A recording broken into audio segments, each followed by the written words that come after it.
Hi everyone, tonight's video is on ecological cycles. So in terms of energy, our planet is an open system. Energy is constantly entering and leaving our system. It enters in the form of solar energy from the sun, and it leaves in the form of heat.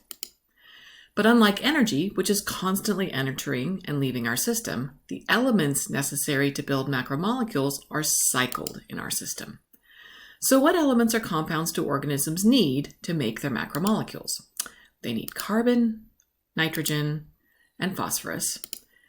Each of these elements has an abiotic storage form. Remember, abiotic means non-living, and it is brought into their biotic form by various processes and organisms in their respective cycle.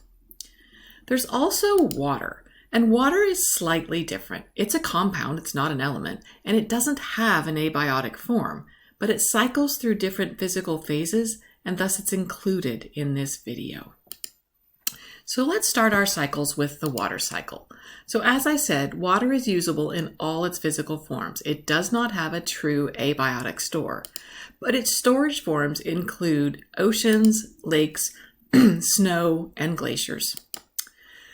These storage forms of water are moved into the atmosphere by the process of evaporation, which when water is heated, it forms its gaseous form and moves to the atmosphere. There's one other process by which water can move from its storage form into the atmosphere, and that's called transpiration, where water moves through plants from the ground through to the atmosphere by leaving a small structure in the leaf called the stomata. As this moisture in the air moves up in altitude, it cools and it condenses into clouds. Eventually, that water will condense and return to the ground in the form of precipitation. So here we can see our entire water cycle. We have water storage form in the form of a river and the ocean, and it is removed to the atmosphere by evaporation. Water is also moved to the atmosphere by the process of transpiration through these large trees moving from the ground through the plant out the stomata. As the water rises, it cools, it condenses into clouds, and then it forms precipitation going back down to the storage form on Earth. The nitrogen cycle is a very different cycle. The abiotic store for nitrogen is our atmosphere. Our atmosphere is 80% nitrogen in the form of N2 gas, which is not usable by either plants or animals. So let's look at our nitrogen cycle. Nitrogen is converted into its biotic form by soil bacteria. They are able to convert nitrogen gas into ammonium, nitrate, and nitrite, all of which are able to dissolve into the water and move into plants by the process of osmosis.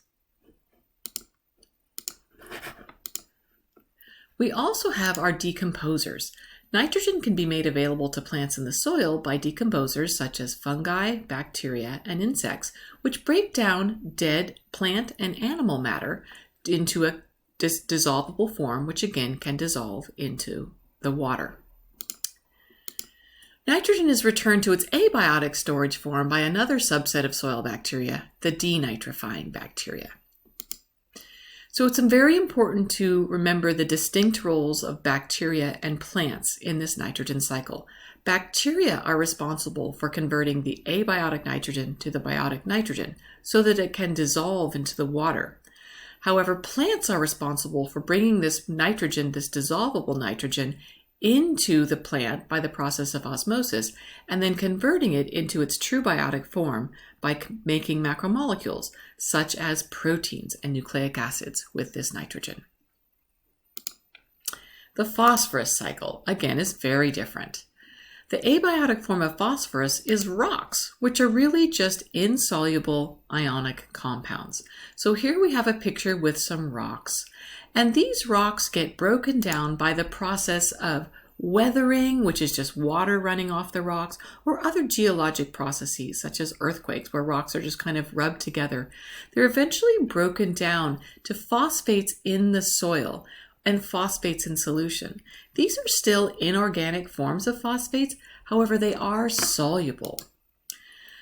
These soluble forms are added to by the decomposers, which again can break down dead plant and animal matter and bring them down into this soluble phosphates in the soil. Those soluble phosphates in the soil can be brought into the food web by plants. They dissolve in water, and that water moves into the plant by osmosis. Plants then use this phosphorus to build macromolecules such as phospholipids and nucleic acids. Finally, rocks are reformed by sedimentation in lakes, and then those rocks are uplifted over time to form the large rock formations that you see above ground. So geologic processes are responsible for converting phosphorus from insoluble to an abiotic form that is soluble in the soil. But it is plants, again, that are responsible for bringing phosphorus into the food chain and converting it into its biotic form. Finally, we have the carbon cycle. The abiotic storage form of carbon is in the atmosphere in the form of carbon dioxide. Carbon is converted into its biotic organic form by plants by the process of photosynthesis. Carbon is then returned to its abiotic store by a combination of aerobic respiration and the burning of fossil fuels. So carbon is converted from its abiotic to its biotic form by plants, and plants are also responsible for bringing carbon into the food chain. So you should know the abiotic storage form for carbon, nitrogen, and phosphorus. You should be familiar with the water cycle. You should know what organisms and processes are involved in transforming carbon, nitrogen, and phosphorus into their biotic form. You should know the role of plants in bringing each of these elements and compounds into the food web.